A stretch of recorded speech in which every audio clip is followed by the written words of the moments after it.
All right, so your deal's under LOI. You've done everything that you can do. Your deal's in underwriting. Now, what can you do to help yourself be a successful business owner? Now, you want to use this downtime to your advantage to up your skills. First, you should really just take an accounting course. It's just something really simple. I'm not saying go to university and become an accountant. I'm saying go to QuickBooks or Xero. They offer training programs, and that way you can learn a little bit about bookkeeping and how to keep financial records.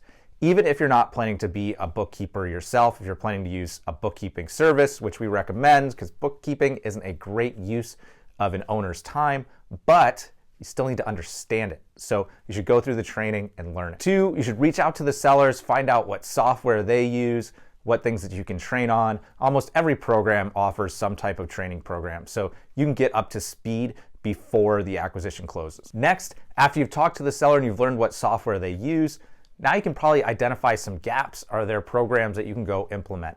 You can go in and start learning about them and studying them. We still recommend not adding new software day one. I think you should go in, learn the process, do it the old manual way.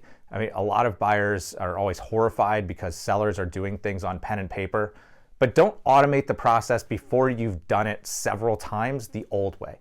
Because what happens when you automate things too quickly is that you don't fully understand the process yet, and then you end up having to go back and re-automate it. So it's really gonna be worth your time. You're just gonna have to go through, you're gonna do it the pen and paper way many times. You're gonna learn about the issues that come up, the reasons why they do it on pen and paper, and then implement the software.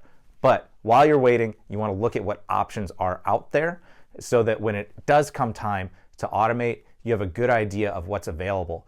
And you will find that maybe the system that you thought was gonna be the best pre-acquisition, after you've done the process a few times, isn't gonna be the one you wanna use.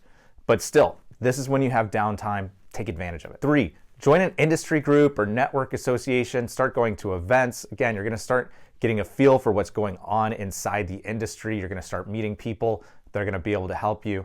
Again, this is a great way to use your downtime. And then 4, of course, just spend absolutely as much time as you possibly can learning as many details about the industry as possible. Again, it's kind of like the automation thing. Once you get in, you might find out that the literature about an industry is very different than what really happens, but it's gonna give you a very good baseline and you have the time to do it, so do it. Now, learning is just a common thread. We see business owners get very overwhelmed by everything that comes with being a new business owner once their deal closes.